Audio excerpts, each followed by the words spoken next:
Legal, gente. Começando então mais um programa Bate-Papo pela TV Profissão e agradecendo, claro, sempre a sua importante companhia.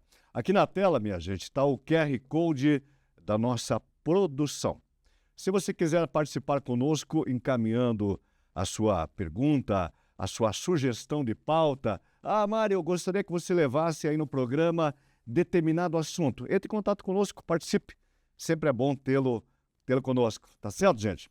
Aqui nesse primeiro bloco eu converso aqui no estúdio com esse moço gaúcho, Dr. Carlos Reverbel, advogado. Tudo bem, Dr. Carlos? Tudo bem. Gaúcho bem, de que cidade? Porto Alegre. Porto Alegre. Porto Alegre. Meu Deus, cidade bonita, hein? Cidade boa. Vou te saber, para quem que você torce lá? Internacional. Internacional, hein? Hoje, É um time que tem... um time não, eu acho que é um das disputas mais acirradas é o Grenal, né? é verdade. É uma guerra. É uma guerra. Até hoje. E lá não tem federalismo. Lá não tem federalismo. Bacana. Bom, gente, o tema de hoje é o federalismo. É um tema que muitas vezes, eu conversando aqui com o Dr. Carlos, muitos de nós sabemos que existe, mas não temos ou melhor, sabemos que entendemos, mas não sabemos a definição exata de federalismo. Então eu trouxe um especialista aqui no assunto para falar desse tema. Dr. Carlos, explica para a gente então o que é o federalismo. Tá bom. O federalismo é a repartição territorial do poder. Então você pega um estado determinado e você organiza a distribuição territorial do poder. As competências da União, dos estados e dos municípios, organizadas em torno da descentralização das competências. Quanto mais descentralização das competências da União para os estados e municípios, mais federalista, mais descentralizado um estado é. Essa é a concepção básica, tradicional. O nosso país é um país federalista, né? República Federalista, Federativa do Brasil. Governo central, os estados e os municípios. São os 3 entes do estado, né? Isso. Existem tipos de federalismo, doutor Carlos? Existem. Tem várias classificações. Federalismos simétricos e assimétricos, duais, cooperativos, por agregação, por segregação. Existe uma classificação muito complexa e completa de federalismo. Na verdade, isso foi se dividindo em torno dos Estados Unidos, que foi um dos criadores do país, talvez o primeiro modelo de federalismo em que os estados realmente são fortes. Nos Estados Unidos, cada estado tem uma legislação, um estado tem pena de morte, outro não tem, um estado tem legislação tributária diferente de outro. No Brasil, infelizmente, toda a nossa federação é bastante centralizada nas mãos da União Federal. Engessado. Praticamente quase 70% do bolo tributário hoje é gerido pela União. A União faz a captação da maior parte e aí distribui. Isso é ruim, né, doutor? Isso é muito ruim. Imagine você que... Faz com que Estou aqui conjecturando, né? Com que os prefeitos e governadores sempre fiquem ali com o pires na mão esperando, pedindo alguma coisinha. Os municípios, que são mais de 5.500 municípios, detêm nem 7% do bolo tributário. Puxa vida. Os estados, 25%, 26% e o restante todo para a União. Então a União utiliza, inclusive, isto como a distribuição de recurso, como massa de manobra, cargo político, vantagens acompanhando siglas partidárias. Então é muito comum você ver distribuição para um município, porque é da mesma sigla partidária do partido A ou B que está no poder e tem uma redistribuição muito maior. Isso trava o andar da carruagem, não trava? Trava totalmente o funcionamento da administração. Hoje os municípios detêm só 20% das suas receitas, eles têm ingerência direta. Os outros 80% dependem de repasse e transferência. Porque chega lá no final do ano, os lobistas do Congresso ficam lá, puxa pra cá, manda uma emendazinha para meu estado, manda uma graninha pra cá. Aí o cara vai ver, aquele estado lá é do partido do governo, não? Veja que hoje estados unitários, que a lógica é para ser centralizado, hoje estados unitários como França, Inglaterra, Bélgica, outros estados unitários são mais descentralizados que o Brasil, que se diz um estado federalista e que deveria ser descentralizado. Isso é possível, cabível ou aceitável de mudança, esse regime tão estanque ou não, doutor? É necessário, é essencial para uma democracia sólida como o Brasil gostaria de ter, que se faça uma fortíssima descentralização das competências. De outro lado, nós não precisaríamos ter 5.500 municípios, nós temos municípios com 700 habitantes. Tem 2 municípios em Minas Gerais que não tem menos de 1.000 habitantes. Por que eles criam municípios? Para ter recursos, para ter prefeito, vice-prefeito, secretarias, para tentar conseguir um recurso maior. É aquela rede, né? É aquela rede. É todo mundo preso na redezinha aqui, né? Os marionetezinhos. Exatamente. O Dr. Carlos, além de tudo, é escritor, né? Sim. E pesquisador do tema. Dr. Carlos, o que melhoraria em termos de Brasil, de nação, de progresso, caso tivéssemos um Estado federalista, mas com mais liberdade, mais autonomia para município, para os estados? Melhoraria a vida concreta das pessoas, porque quem decide sobre a realidade do município deveria ser as competências e os recursos dos munícipes. E, portanto, deveria ter consultas populares e recursos municipais. Mas hoje pode pegar as maiores obras que são feitas no Brasil, 90% delas são encabeçadas, financiadas e mantidas pelo governo federal. Então, os estados e os municípios estão sempre carentes e dependentes de obras e recursos vindos de fora. E aí o governo federal pode, de repente, utilizar isso como bandeira para fazer propaganda. Olha o que eu fiz. Propaganda Na verdade, foi o governador, foi o vereador, foi o prefeito que se matou para idealizar aquela obra, ouvindo o cidadão, né? Sim. E quem leva os louros, quem leva a fama é o governo federal. Que coisa, hein? Fala para a gente um pouco sobre a unidade nacional. Como é que você vê essa questão da unidade nacional? Veja bem, olha só, nós temos 27 Estados-membros. É uma configuração que nós precisamos repensar no Brasil. Vou dar um exemplo. Os Estados Unidos tem quase 50 estados num território muito parecido. A Alemanha, que tem 18 vezes menor o tamanho do Brasil, tem 16 Estados-membros. O Brasil tem 27 Estados-membros, 26 mais o Distrito Federal. Nós nunca pensamos o tamanho dos nossos estados, o tamanho dos municípios. Só a título de exemplo, nós temos um dos municípios maiores do planeta Terra, Altamira, no Pará. Ele é maior do que 34, 35 estados europeus, maior que a Grécia, maior que Portugal. Ou seja, nós nunca pensamos o tamanho do município, número populacional de pessoas por município, tamanho de estado, quantos estados nós devemos ter, qual a competência, quanto de recurso cada estado deve ter. Ou seja, nunca se pensou geopoliticamente o que quer ser o Brasil para 200 anos. Simplesmente foi acontecendo e vem isso até das capitanias hereditárias, das províncias do Império do Brasil, que depois se transformaram em Estados-membros da Federação. Mas nunca se fez um estudo sério e objetivo. Quantos municípios? Precisa ter 5.500 municípios? Vale a pena ter um município com 700 habitantes? É talvez um dos casos raros do mundo que uma família elege um vereador. Que coisa, hein? Uma família razoavelmente populosa poderia eleger um vereador. Isso não se discute nas faculdades, nas escolas, né, doutor Carlos? Olha, a gente humildemente tenta lá no Rio Grande do Sul e nas palestras que dá e nos livros que escreve, tenta propagar um pouco da necessidade do federalismo, da descentralização das competências, não engessar o Estado. Eu lhe digo isso aí porque isso é um pensamento crítico que tem que nascer na população para que as próximas gerações tenham essa visão macro sobre federalismo e colocar ele na prática como deveria ser. Porque do jeito que está não vai ser mexido, porque existe um jogo de interesses, né? Existe um trabalho, depois eu vou falar inclusive com o presidente dessa federação, existe um trabalho sendo feito para melhor conhecimento e divulgação do que realmente é o federalismo e como que ele poderia melhorar a qualidade de vida dos brasileiros? A gente tem feito um trabalho sólido dentro do Instituto Federalista, a gente tem propagado essas ideias, tem formado gente, feito cursos de especialização, treinamentos, mas óbvio que isso vai partir dos deputados, dos vereadores, dos prefeitos. Isso, claro, depende da classe política e da vontade política, porque não existe reforma que se faça nesse país que não seja por meio de emendas à Constituição. Então, a Constituição já foi emendada mais de 130 vezes. Pois é. Não custaria fazer uma emenda federativa e realmente reorganizar e reestruturar a federação? A quem beneficiaria isso aí, essa mudança? Aos munícipes, ao povo, à sociedade.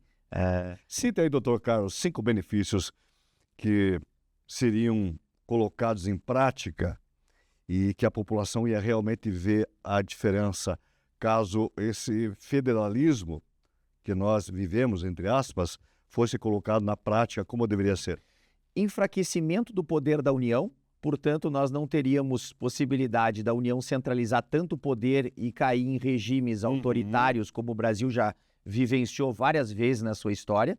Nós teríamos o princípio da subsidiariedade, que é o princípio básico da federação, que quem está mais próximo da localidade deve tomar as decisões. Então, são os munícipes que vivem naquela localidade que vão decidir pontes, estradas, ruas, portos, aeroportos, que vão tomar aquelas decisões que mais impactam a municipalidade.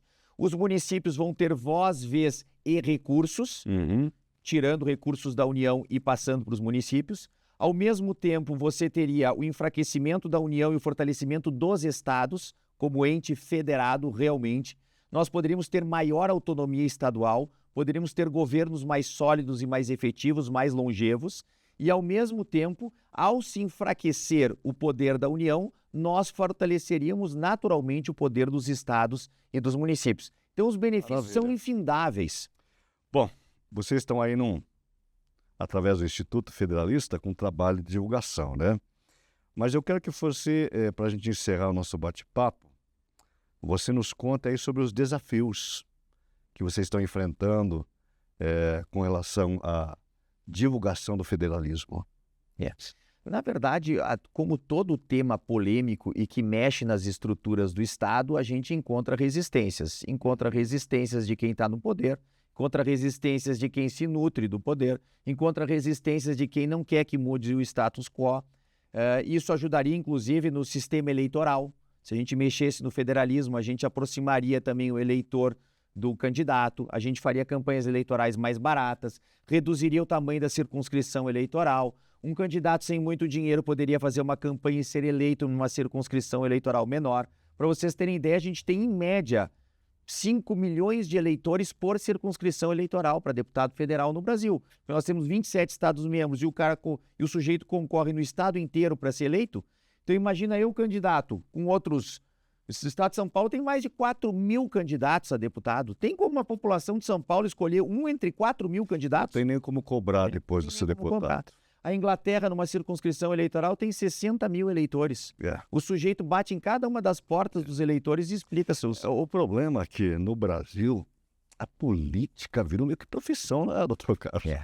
É profissão, né? Se retroalimenta. São pessoas que se perpetuam no poder e algo que passa de pai para filho. Se você olha ali, são sempre os mesmos nomes, sobrenomes, e virou um grande negócio e ninguém quer perder o poder. Ninguém quer largar a teta. Ninguém quer largar a teta. Essa é a pura verdade. Você tem alguns livros, né, escritos? Quais são eles? Eu tenho o Federalismo numa visão tridimensional do direito. Eu tenho um livro recentemente escrito, que demorou 20 anos de pesquisa, que é Capítulos de História Federalista, em quase 400 páginas, eu conto toda a história federalista e faço toda a evolução nas constituições do Brasil até a Constituição de 88, analisando toda a trajetória e história do Brasil no aspecto do federalismo. Tenho dezenas de artigos publicados nessa área, livros em coletânea com outros professores também sobre o federalismo, sobre controle de constitucionalidade, sobre reforma política e eleições, também envolvendo o tema do federalismo. Quero ler esses livros, hein, doutor Carlos? Não, vamos preparar kit aí, mandar pro Mário aí, pro colega. Bom, eu vou colocar na tela aí, se você quer conhecer um pouco mais do trabalho desse brilhante advogado, doutor Carlos Reverbel. É isso, doutor Carlos? Isso aí. Você pode acessar, então, as redes sociais, @CReverbel. Você pode conhecer um pouco mais do trabalho, fazer perguntas sobre esse tema, né, tão interessante aí, que é o federalismo. Você pode perguntar sobre os livros que o Dr. Carlos escreveu, onde encontrar, enfim, tudo que envolve esse tema. Nós vamos fazer uma pausa aqui e chamar o nosso quadro que fala sobre direito. Você sabe que informação é poder, né? Então a dica que eu lhe dou é o seguinte: antes de tomar qualquer decisão, consulte um advogado. E nós temos aqui no nosso programa o nosso quadro Conheça os Seus Direitos. Nós já vamos apresentar. Antes eu quero me despedir do Dr. Carlos, que depois nós vamos chamar o presidente, né, da instituição, né? Isso. Que vai falar e vai fazer um convite para quem está nos assistindo sobre um evento que acontece em Curitiba. É isso, doutor Carlos? Isso mesmo. Muito obrigado, viu? Muito obrigado, Mário. Obrigado mesmo. Bacana. Então, depois do intervalo, nós vamos seguir, né? Mas antes você acompanha comigo aí o quadro Conheça os seus direitos com o Dr. Rafael Guazelli. Vinheta na tela.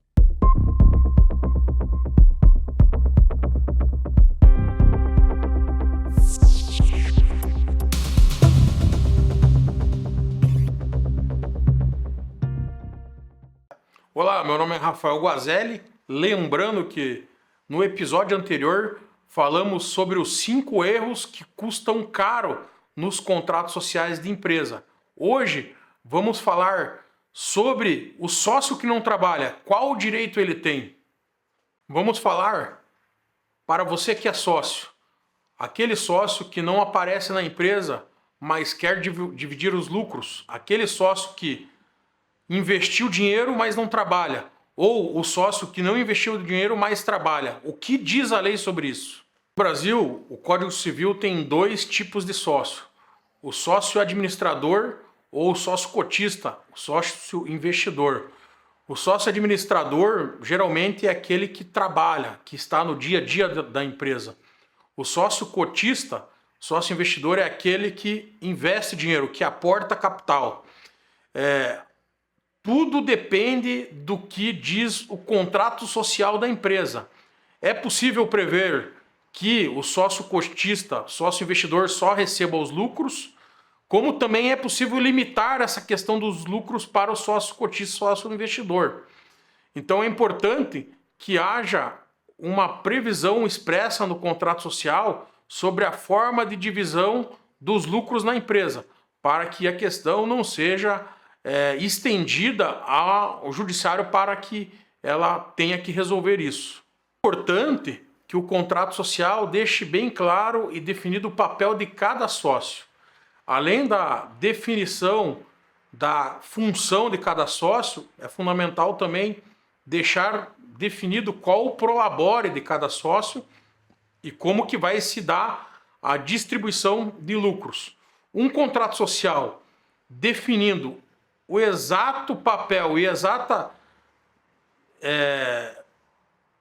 divisão dos prolabores e lucros para os sócios faz com que se evite conflitos na justiça e briga entre os sócios. Um contrato bem feito, bem definido, evita litígios, evita briga entre os sócios e protege a empresa, ajudando a alavancar os seus lucros.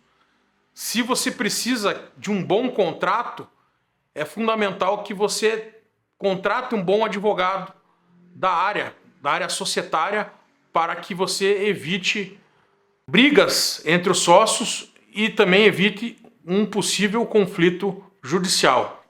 A você, empresário que tem a sua empresa, eu convido a você a assistir sobre planejamento tributário no próximo episódio. Vamos mostrar para você como pagar menos imposto de forma legal. Até o próximo vídeo.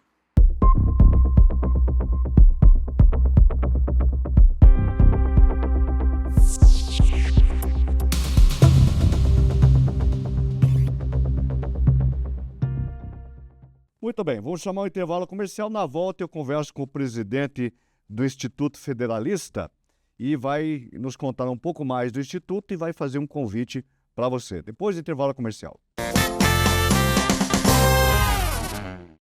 Melhor só existe uma. E a melhor EAD do Brasil é a Uninter. Há quase 30 anos, investimos como ninguém em educação à distância. Com laboratórios reais para aulas práticas de verdade. E uma inovadora plataforma digital para interação direta dos professores com os alunos. Muita gente fala, mas só a Uninter prova. A melhor EAD do Brasil é a Uninter.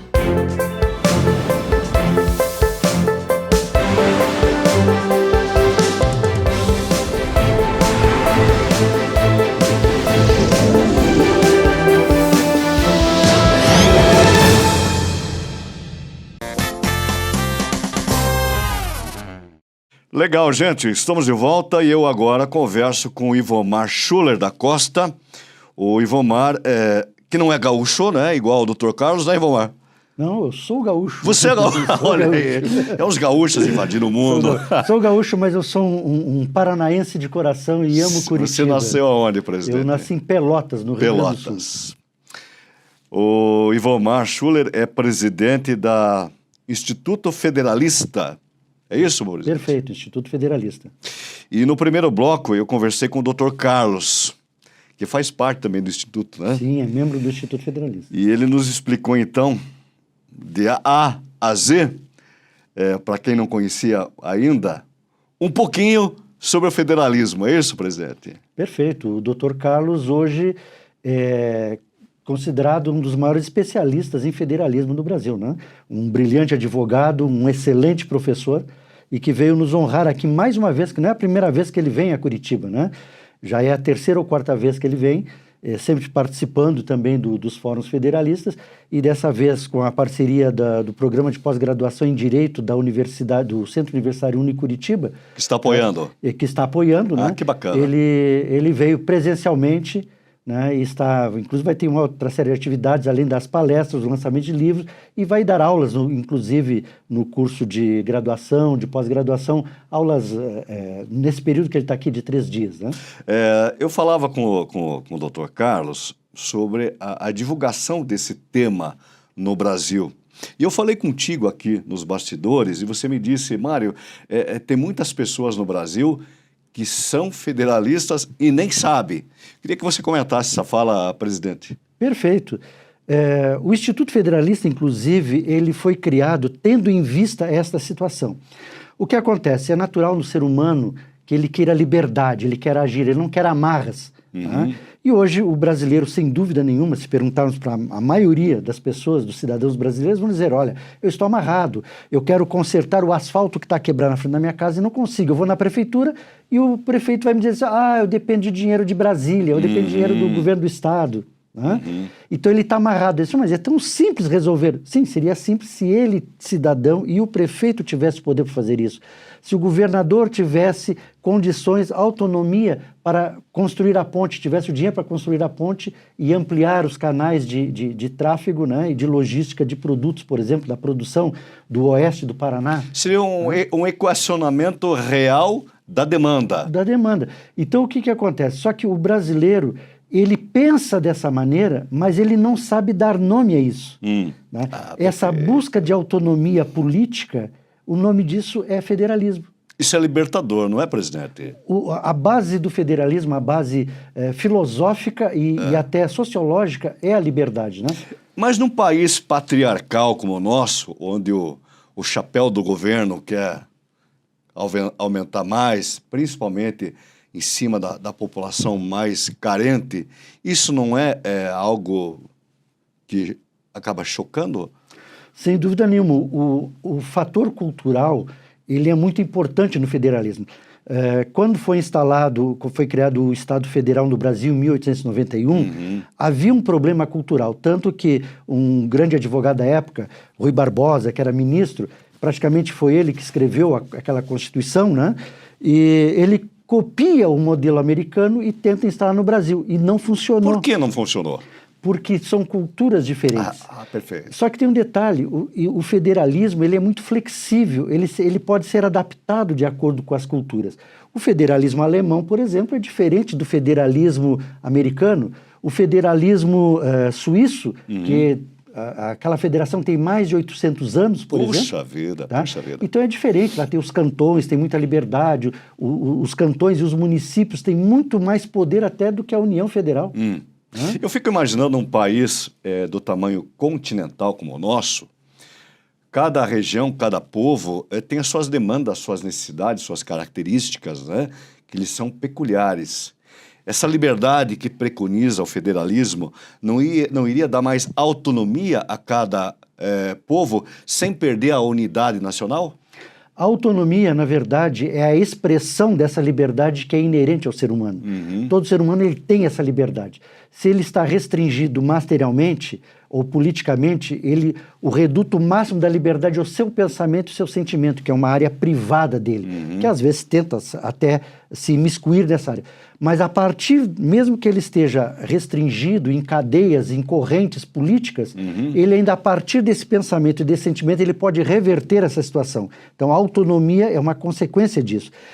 O ser humano ele tem que lutar para expressar essa liberdade através da autonomia política. Por isso foi criado, inclusive, o Instituto Federalista como um esforço de esclarecimento da população, das pessoas, para que ela tenha consciência que ela pode fazer isso e conquistar uma situação de vida melhor. Presidente Ivomar, quando que foi fundado e por quem foi fundado o Instituto Federalista? O Instituto Federalista ele foi fundado em 2005 por Thomas Korontai, que é um cidadão que não é daqui, mas vive aqui há mais de 40 anos, e foi aqui que foi fundado o Instituto Federalista. Com qual objetivo? O objetivo principal era difundir o federalismo, as ideias federalistas na população. Porque você falou que o próprio Rui Barbosa já trouxe a cópia americana. E o que não deu certo foi a diferença justamente do conceito, né? Serviu lá, mas não serviu aqui. Qual foi o choque maior aí? Por que o Brasil não conseguiu implantar aquele modelo que lá para o americano é total liberdade, cada estado tem inclusive suas próprias leis, a sua própria justiça, e os Estados Unidos, vamos combinar, é uma potência nacional e internacional. Nós teríamos aí vários fatores para citar, mas vou citar alguns dois ou três mais importantes, tá? Em primeiro lugar, o Brasil, ao contrário do que se diz, o Brasil, por exemplo, tem desde a primeira cidade que foi fundada no Brasil, que é a cidade de São Vicente, tá? Foi constituída a primeira democracia das Américas, foi na cidade de São Vicente, que fica hoje em São Paulo. Ali foi criada a primeira prefeitura, a primeira Câmara de Vereadores, que sempre exerceu muito poder, né, no Brasil. E o Brasil depois foi as capitanias hereditárias e a própria autonomia das regiões, que se reportavam diretamente para a metrópole, em Lisboa. Né? Então havia muita liberdade. Lisboa queria o imposto. Pagando imposto, vocês que se virem aí. Trabalho do jeito que quiser. Então essa liberdade já estava. O Rio Grande do Sul, que é a minha região, da onde sou oriundo, também se constituiu durante uma luta de mais de 200 anos e sem apoio de outras coisas. Então havia muita autonomia. Assim como o Paraná, São Paulo, as bandeiras, tudo isso era um espírito de liberdade enorme. Só que depois, quando muda o sistema e se vê a independência, se outorga uma Constituição que é mais centralizadora. Embora no período do Império tenhamos tido Dom Pedro II, que foi um grande governante, né? Ainda assim se constituíram oligarquias locais, que quando se cria a república, essas oligarquias, houve uma descentralização do poder muito rápido, e eles concentraram o poder e distribuíram esse poder, mas concentrando localmente. E isso se reverteu, obviamente, rápido, né? E o Brasil ficou numa gangorra de centraliza, descentraliza, centraliza, descentraliza. O fator cultural é importante, né? Então nós precisamos resgatar essa ideia. Por exemplo, nós somos a democracia mais antiga das Américas, mais antiga que os Estados Unidos. Em 1549, se não me engano, já tínhamos democracia na cidade de São Vicente. Os puritanos americanos chegaram em 1620 nos Estados Unidos. Né? Foram os irlandeses, né? Não eram irlandeses. Eles eram ingleses. Ingleses. Eles eram... não eram anglicanos, desculpe, esqueci agora. Eram puritanos, né? E eles tinham uma ideia de liberdade, de trabalho. Então, esse fator cultural... Então, cada povoado não aceitava nenhuma interferência. Tá? No Brasil também isso acontecia, só que depois se reverteu. E lá não, eles continuaram. E eles conseguiram consolidar essa cultura. No Brasil houve um retrocesso. Quando foi que nós perdemos essa liberdade? Porque nós sempre tivemos o querer, né? Como você citou, tivemos a primeira cidade com toda a democracia pujante. Quando que o Brasil perdeu essa conexão de liberdade em termos de infraestrutura? Olha, um grande pensador austríaco, chamado Friedrich Hayek, ele diz o seguinte, que a liberdade é que nem salame, a gente perde em pedacinhos bem pequenininhos. Então essa liberdade foi sendo retirada, né? O Brasil, por exemplo, ele é um processo muito longo e que existe uma luta. Como eu disse, os estudiosos, como o professor Carlos Reverbel, apontam o seguinte, que há sempre parece uma sanfona de gaúcho, né? Centralização, descentralização. Sim. Então nós temos aqui o fator cultural, né? Temos os fatores políticos também. E outra questão que me parece muito importante é que nós, principalmente na América do Sul e no Brasil principalmente, não existia uma ideia muito clara, uma distinção muito clara do que era uma confederação e do que era uma federação. Tanto que já existiam, por exemplo, movimentos autonomistas antes da independência. Por a Revolução Pernambucana de 1917, depois em 1924 tivemos a Confederação do Equador, né? Só que esse termo, federação, confederação, não era muito claro na cabeça dos brasileiros. E essa questão conceitual pesou muito, como pesa até hoje. Tá? Existem muitos movimentos no Brasil que se dizem federalistas e, na verdade, são confederalistas. Né? Então tem essa questão conceitual, a questão política de uma classe que quer dominar e centralizar o poder, e existe a questão cultural. Esse eu diria que são os 3 fatores principais. Presidente Volmar, acontece em Curitiba o 6º Fórum de Federalismo, é isso? O 6º Fórum Federalista Nacional. O que vai ser discutido nesse fórum? Especificamente, nesse ano, o tema é Federalismo e Dignidade da Pessoa Humana, que é um tema que vem muito bem a calhar neste momento, né?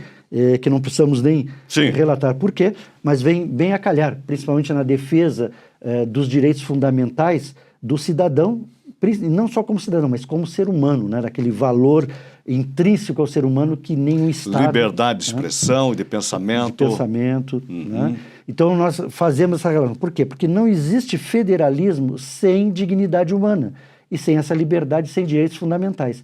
A Federação Americana, que foi o primeiro Estado federal moderno, logo depois que criaram a Constituição, já fizeram algumas emendas e colocaram a Carta de Direitos Fundamentais, que foi uma grande inovação. E aí todas as outras constituições começaram a copiar, nos países democráticos começaram a copiar essa Carta de Direitos. Né? Maravilha. Palestrantes, quem vai estar nessa conferência aí? Olha, nós temos uma pleiade de palestrantes de altíssimo nível. São palestrantes de todo o Brasil. Tivemos, agora há pouco, ainda vai continuar na sexta-feira, com 2 eventos, né? O professor Carlos Reverbel, né? Doutor Torrecila Ramos, que é um dos maiores juristas do Brasil e reconhecido mundialmente como um grande pensador do federalismo assimétrico, né? Reconhecido mundialmente.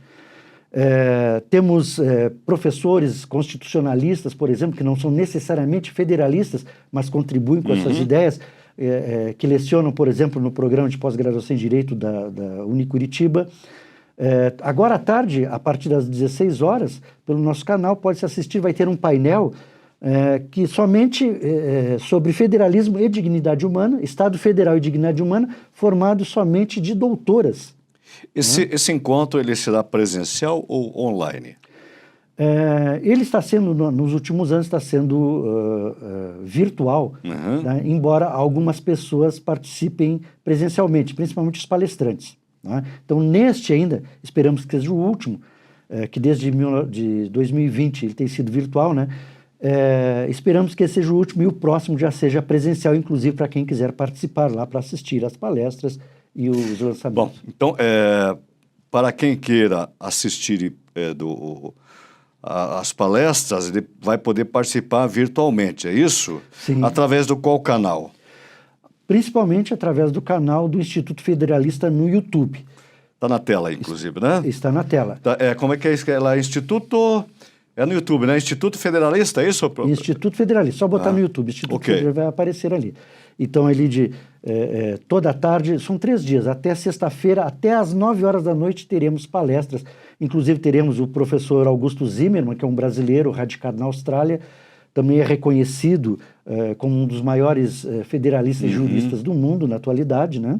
Que faz parte do Instituto Federalista. Esses temas vão ficar gravados lá na plataforma para quem quiser depois acessar em um outro momento e poder ouvir com mais calma, aprender sobre o tema. E caso tenham curiosidade, procurar um instituto, Como é que vai ser, presidente? Sim, todos os temas, todas as palestras, inclusive dos anteriores, estão gravados lá, é só procurar. Lá no no canal do YouTube do Instituto, do é Instituto, isso? é só botar Instituto Federalista, Fórum Federalista, que vai aparecer nas Maravilha, palestras. maravilha. O ano passado, como é que foi? Sucesso? Não, nós paramos Deram 2 uma parada? anos. Demos uma parada 2 anos devido a todos os problemas. Nós sabíamos que era um momento muito sensível em questões políticas e isso poderia complicar para alguns palestrantes. Perfeito, né? perfeito. E eles vão, então, vamos Eu para acho que 2 esse anos. momento pelo qual o Brasil está passando é um momento interessante de discutir o tema. O que você acha? Como eu disse, este momento é essencial. É importante, né? Porque o ano que vem nós temos aí uma guinada, né? Uma mudança de paradigmas, né? Sim, sim. E informação é poder, não é, presidente? Realmente, sem informação, você não toma consciência dos fatos e das linhas que você poderia adotar, né? Dentro das questões políticas. Hoje está acontecendo um fato que é interessante, porque existem partidos políticos que estão buscando a nossa consultoria para entender melhor o federalismo. Para melhor se alinhar, né? Para eles se alinharem e entenderem, né? Porque até nós fizemos crítica, nós vimos propaganda, programas dos partidos. Olha, isso que você está pregando aqui não é O cara está federalismo. fazendo propaganda e nem sabe do que, muitas vezes. Por exemplo, houve um partido socialista, né, que fez propaganda de federalismo. E nós entramos em contato com eles. Olha, isso que vocês estão Meu fazendo amigo. não é... E eles, porque não tem nada a ver a doutrina de vocês com o federalismo. E aí eles foram muito conscientes, eles retiraram o programa deles do ar, que falava sobre federalismo. Bacana. Presidente Ivomar Schuller, muito obrigado pela sua vinda aí, né? E que o evento seja um sucesso. E volte mais vezes aí para falar desse tema tão interessante. Eu te agradeço muito e eu gostaria de dizer o seguinte, que hoje Curitiba é a capital do federalismo. Olha só. Né? Porque o Instituto Federalista foi fundado em Curitiba, o Fórum Federalista, o primeiro foi em 2018 que aconteceu, né? E ele é nacional, vai vir pessoas do mundo inteiro, inclusive, tá? E aqui, muitas pessoas daqui participam do Instituto e participam também dos eventos. Bacana. Né?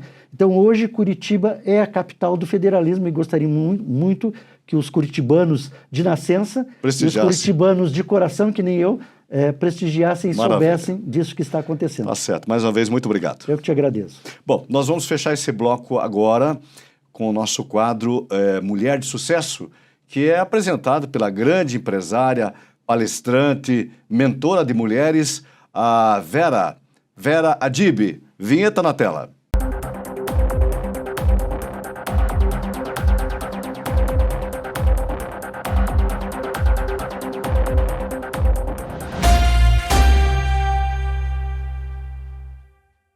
Olá, seja muito bem-vinda ao quadro Mulher de Sucesso.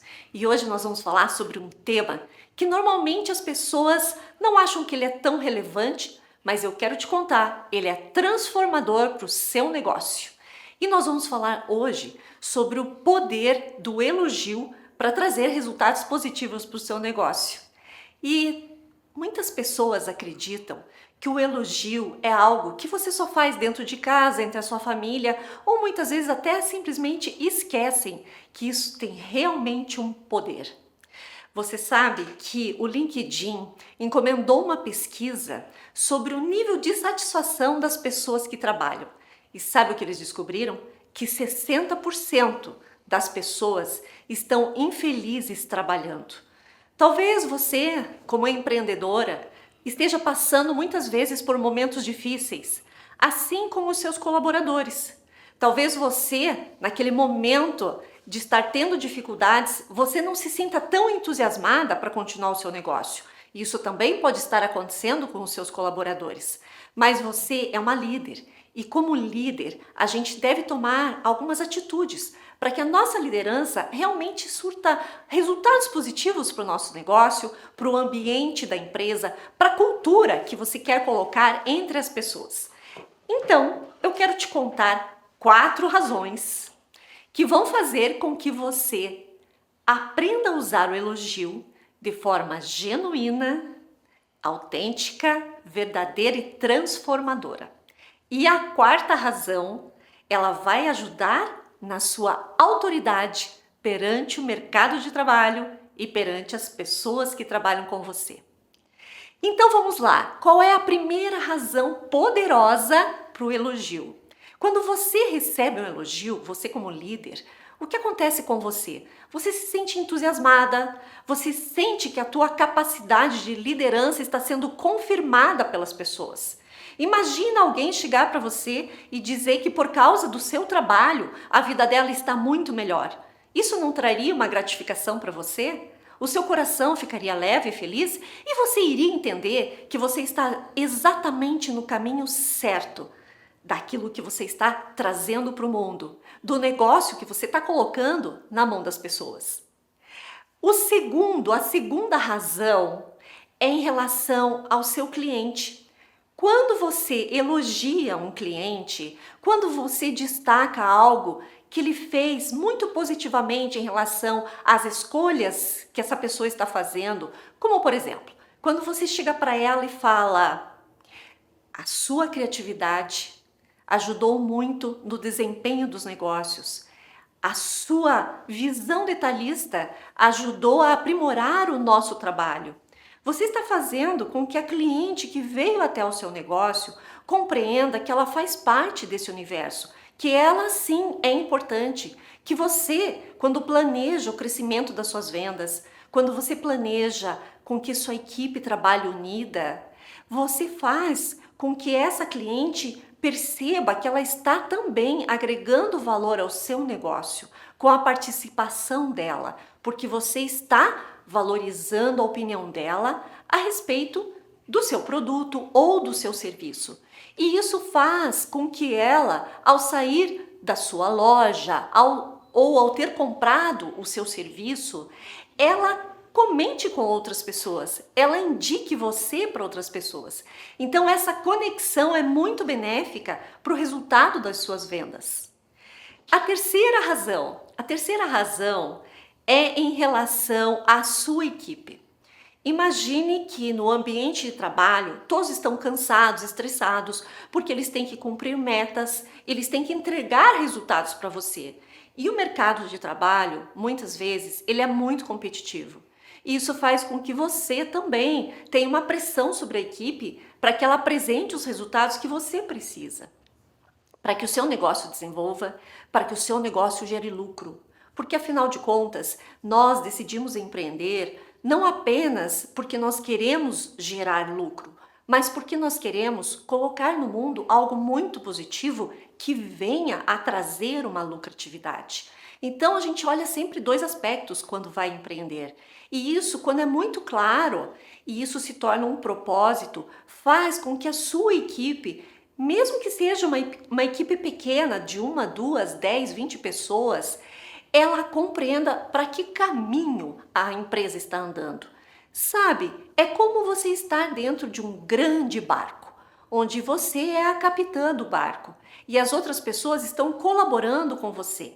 Agora, imagine se as pessoas chegassem para você, os seus colaboradores, e falassem: capitã, agora vira para a esquerda ou vira para a direita.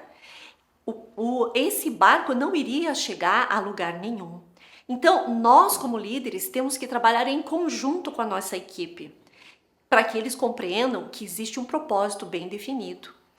E a quarta razão que vai fazer você ganhar autoridade é olhar para essa questão de você dar uma atenção muito especial para sua cliente, para sua clientela, para sua persona, para fazer com que ela realmente se sinta em casa quando está fazendo algo com você através do seu serviço, o serviço que ela está comprando ou o produto que ela está comprando. Isso faz com que ela, num nível de satisfação elevado, ela chegue para a amiga, ela chegue para outras pessoas que têm negócios diferentes do seu e indique o seu negócio. Com isso você ganha autoridade, porque isso também acaba indo parar nas redes sociais e faz com que o boca a boca gere realmente uma interação entre outras pessoas e uma procura por aquilo que você oferece. Então, que tal agora você começar a elogiar mais as pessoas que convivem com você, as suas clientes e a você mesma, porque você é uma pessoa importante. Então, a minha pergunta para você é: qual vai ser o elogio que você vai fazer a partir de hoje, começando por você? E agora eu quero que você acesse o QR Code que está aqui nessa tela para que você me dê essa resposta. Eu estou bem curiosa para conhecer a sua opinião. E no próximo episódio, nós vamos falar sobre hábitos poderosos. Eu espero você, um beijo e até lá!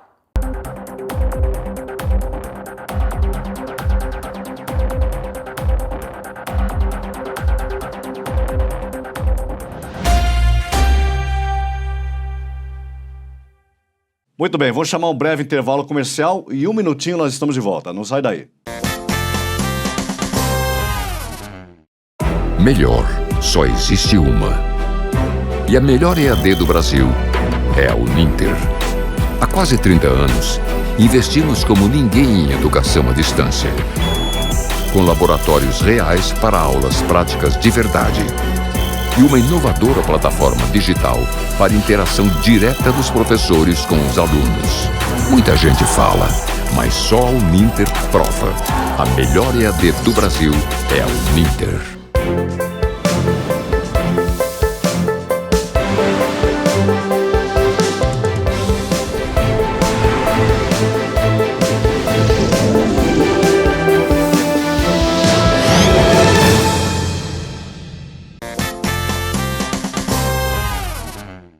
Gente, nós estamos de volta e eu converso com o Bruno Castro, ele que é da Castro Mentoria, não, é Castro Consultoria, Bruno? Consultoria, isso, é isso mesmo, consultoria empresarial, B Castro Consultoria. B Castro Consultoria Empresarial. Isso mesmo.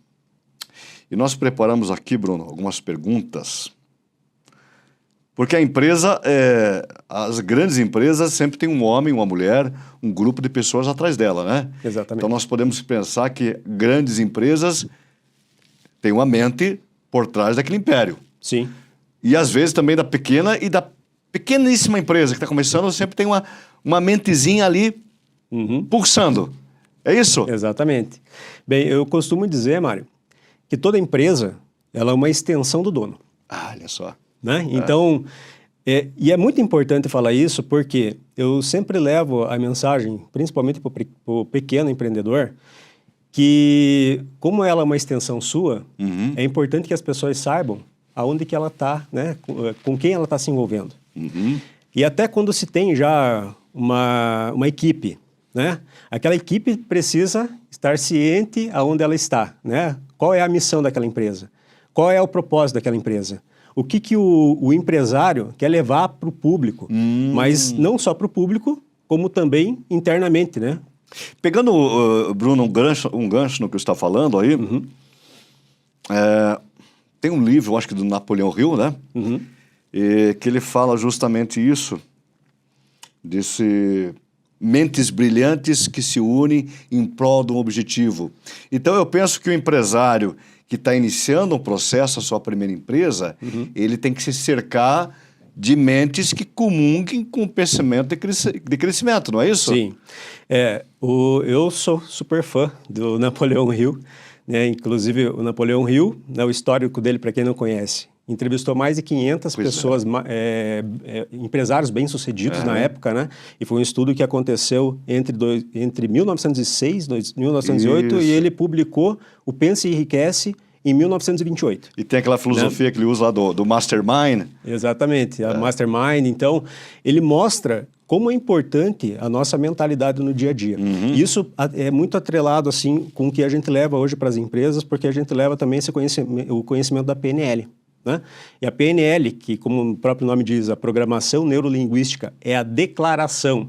Então, a importância do quanto você declara o que você é, o que você acredita, porque isso molda o nosso comportamento. E por que molda o nosso comportamento? Porque quanto mais você repete, você cria crenças, né? Então, hoje na neurociência, por exemplo, já mostra pra gente que o nosso cérebro ele é plástico.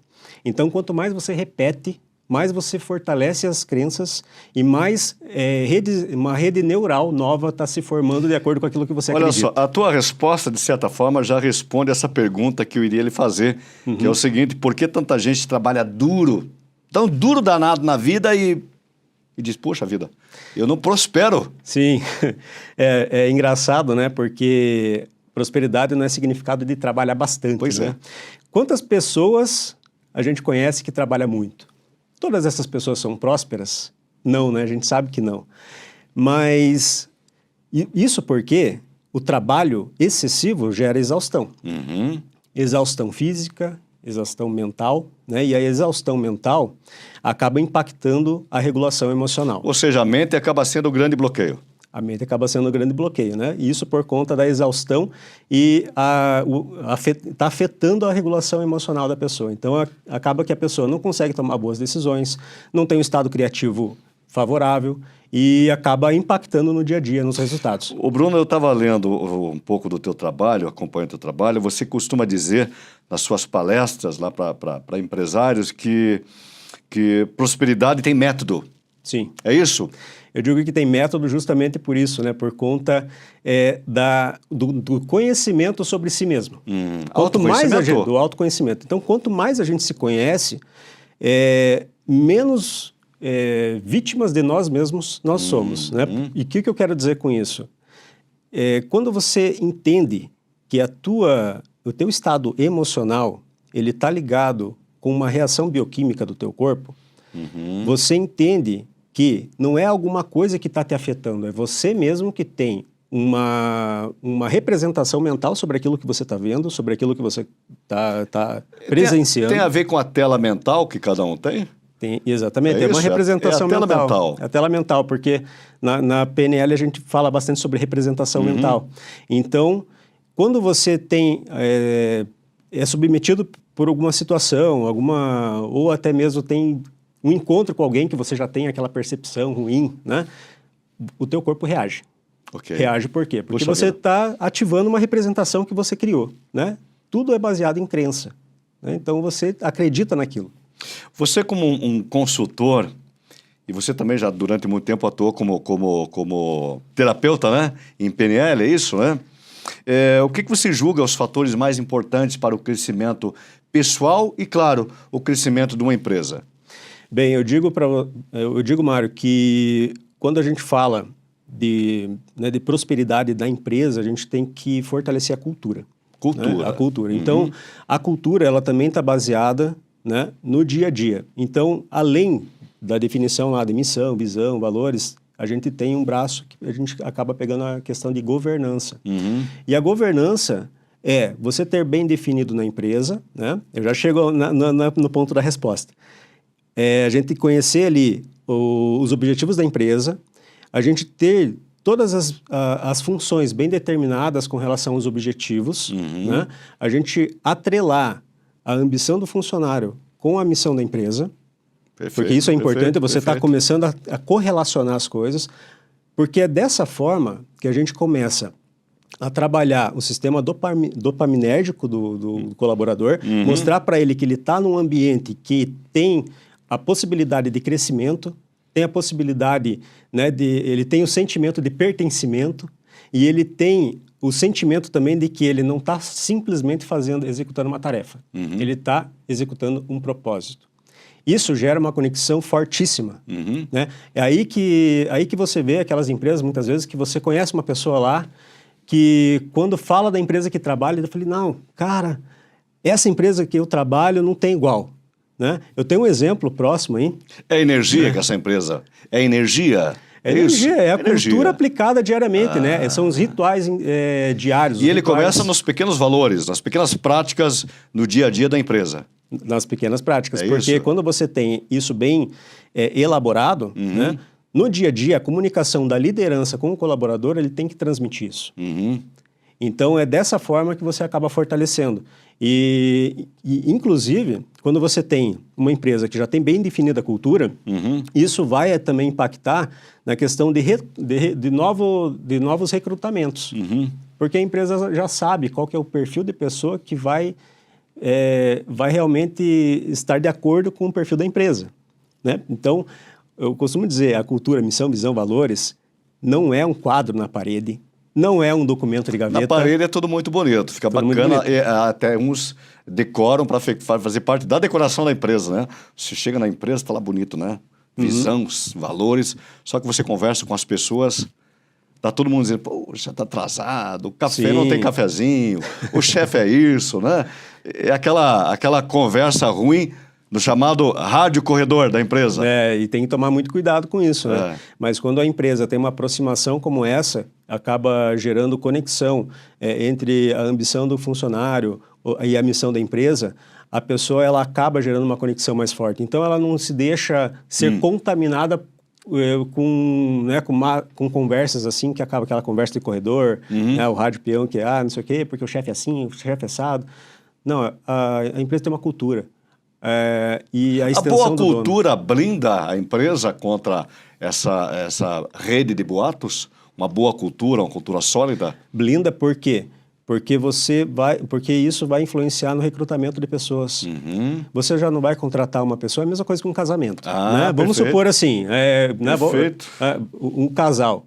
A gente sabe que para o casal dar certo, ele tem uma similaridade cultural, né? Às vezes religiosa, às vezes se for alguma coisa muito distante uma da outra, acaba dando conflito. Então é por isso que é tão importante a empresa entender... Saber escolher os parceiros. Exatamente, isso porque tem uma cultura aplicada. O Bruno, eu queria que você falasse agora de um outro tema, novamente falando do autoconhecimento, que é da autossabotagem. Existe isso, né? Sim. E se existe algum elixir mágico, agora entra teu lado terapeuta, existe algum elixir mágico para esse pequeno empresário, esse pequeno empreendedor, curar essa autossabotagem? Sim, tem, porque toda autossabotagem vem por conta de uma crença. Né? Isso pode ter sido por uma situação de infância e a pessoa carrega aquilo. Então, geralmente, quando a pessoa fica travada, às vezes para tomar uma decisão importante, é porque alguma coisa está segurando. Ou ela acredita que pode dar errado, ou ela acredita que ela não é capaz, ou ela acredita que pode sofrer críticas, né, julgamentos. Então, isso pode ser trabalhado, sim, através da ressignificação. Então, quando a gente coloca a PNL aplicada, por exemplo, a gente vai primeiro entender qual é a realidade, o que está te impedindo de tomar essa decisão. E aí a gente começa a entender São onde mudanças de paradigmas? São mudanças de pensamento, de mindset, né? Porque é uma representação mental. Então, você tem que mudar a forma como você enxerga as coisas. Então, é entender qual é aquela trava, entender qual é aquele bloqueio e ressignificar com práticas de PNL. Ouvindo você falar, eu fico imaginando uma mesa de reunião. Pode ser uma mesa de reunião grande, com vários diretores, acionistas, gerentes, supervisores, como pode ser uma pequena mesa de reunião lá perto da salinha do café, onde se une 2 ou 3 membros de uma empresa. Ali existe muita emoção, né? Sim. Como é que as emoções influenciam na tomada de decisão e como que as pessoas podem equilibrar isso aí? Bem, é claro que num ambiente de pressão, né, acaba ativando nas pessoas muitas vezes aquele modo de proteção. Isso. Né? Então, como que a gente trabalha isso? Aí eu volto também para o autoconhecimento, porque a preparação para uma situação como essa, o profissional ele tem que passar por um aprendizado sobre ele mesmo. Né? Então, a gente, dentro, inclusive, né, da formação da neurociência, a gente aprende a aplicação do Mindfulness, que já está sendo aplicado em grandes empresas como a Google, por exemplo. Então, o Mindfulness, ele permite com que as pessoas acabem se identificando mais como consciência do que como corpo físico. Né? Então, vou fazendo um simples exercício aqui, Mário. Fecha os olhos. Tá fechado. Mário, o que vem no seu pensamento agora? Olha, quando eu estou aqui, sentando nessa cadeira, a minha preocupação é levar uma informação de qualidade para quem está nos assistindo. Então, eu busco extrair do meu convidado a essência da conversa e traduzir, através dessa nossa comunicação, uma informação de qualidade. Legal, beleza. Você percebeu que você precisou observar o seu pensamento. Perfeito. Você observou o seu pensamento? Observei meu pensamento, perfeitamente. Ok, eu posso falar para você que você é o pensamento? Sim, nós somos o pensamento. Tá, se você é o pensamento, o que observou o pensamento? Pois é, olha só. Então, assim, posso falar que você é teu corpo? Não, porque 11 quilos do seu corpo é pele. Você não é pele. Posso dizer que você é água, porque 70% do teu corpo é água. É água. O que você é? Entendeu? Então, assim, é reflexão, é exercício mental, porque quando você começa a se desvincular da parte física e se identificar como consciência, você acaba percebendo que toda aquela reação que você tem de raiva, de ódio, de pressão, de insegurança, nada mais é do que uma reação bioquímica do teu corpo e você não é E isso. qual seria a diferença do pensamento e a consciência, Bruno? Olha, é difícil de explicar isso cientificamente porque nem a neurociência tem uma comprovação de que o pensamento ele é gerado pelo cérebro. Pode Sabia ser que disso? ela venha, pode ser que venha, eu já ouvi uma Então, teoria, diz que vem de fora, né? As conexões, as sinapses, né? Exatamente. Vem de fora. Então a gente não tem assim a comprovação científica, mas quando a gente faz um exercício como a gente fez agora, faz a gente pensar, não Eu faz? estava vendo aí uma filosofia budista que ensina como você controlar os pensamentos. E ele diz, fique como se você estivesse sentado na beira de uma calçada, só olha as coisas passar. Então, isso aí prova, mais ou menos, corrobora o que você está falando, que nós não somos os pensamentos. Porque se eu estou observando os meus pensamentos, não sou eu que, de repente, estou gerando esse pensamento. Eles estão vindo. E assim como vêm os pensamentos, vem junto com eles as emoções. Bem junto com as emoções. Então, eu tenho que ser um observador dos pensamentos e das emoções. Exatamente. Quanto mais observador você é, menos refém da sua reação bioquímica do corpo. Isso ou seja, faz com dos que a sentimentos. pessoa, e no caso o tema de hoje aqui é o empresário, o empreendedor, ele possa tomar uma decisão mais consciente e deixar um pouco de lado o excesso de pensamento, se trazer para o tempo presente Sim. e se livrar das emoções. É uma tomada quase que matemática. Exatamente. Analítica. Você falou tudo. É presença, é presente. Né? Porque é exatamente isso. Quanto mais o profissional consegue treinar isso, mais capaz ele vai ser de tomar boas decisões. Ele não vai ser refém do momento de raiva, do momento de depressão, porque ele vai saber que aquele momento que está gerando aquele comportamento de defesa é o pior momento para ele tomar uma boa decisão e ter a mente analítica, né, favorável. E olha só, Bruno, ouvindo você falar, quantas decisões nós tomamos na nossa vida no calor da emoção? Sim. Pô, Aí você vê, né? Pô, que cagada. cagada. Isso não é só empresário, isso é o funcionário. Às vezes você acaba abrindo mão de um baita do emprego porque Sim. você se deixou levar pelo ego, pela vaidade, pelas emoções, né? Sim. Que muitas vezes é o ego exacerbado, não é? Exatamente. E eu vou falar para você, Mário, que cada vez mais vai ser importante esse trabalho de conscientização, de trabalho mental com as pessoas, porque a gente vê agora essa nova geração, né, bombardeada de informação, rede social. Inteligência artificial. Inteligência artificial é muito imediatismo. Né? Então as pessoas querem entrar no emprego pro mês seguinte e já virar um gerente, e não é bem assim, né? Eu poderia ficar conversando com esse moço aqui a tarde toda, porque eu acho que enquanto a gente puder trabalhar nosso conhecimento, nossa mente, eu acho que é fantástico, né? Então eu prometo que vou trazer o Bruno aqui mais vezes para que a gente possa entrar mais nessa questão emocional, nas culturas, né? Nas crenças limitantes, né? E também nas ferramentas, tá certo, Bruno? Sim. Por enquanto eu vou deixar na tela aí o nome do Bruno Castro, ele que é da Castro Consultoria, que está aqui embaixo, aqui na tela, @Bcastro, né, Bruno? Bcastro. @Bcastro Consultoria. Caso você tenha alguma dúvida, queira conversar com o Bruno, você que é empreendedor, pequeno, médio, grande, empreendedor individual, profissional liberal e queira um pouco dessa upgrade, né, para você seguir em frente, fala com esse moço aqui, eu acredito que pode lhe ajudar bastante. Tá certo assim, Bruno? Tá certo. Combinado? Volta mais vezes? Com certeza. Fechou. É só chamar que a gente tá aí. Bacana. Gente, por hoje é só. Mais uma vez, muito obrigado pela companhia. Novamente aqui na tela, nós vamos colocar o nosso QR Code do nosso Instagram. Caso você queira mandar a sua pergunta, a sua sugestão de pauta, que tipo de assunto que você gostaria que trouxéssemos aqui em nosso programa, fique à vontade, participe conosco, tá bom? Obrigado e até um próximo programa. Tchau, tchau, gente.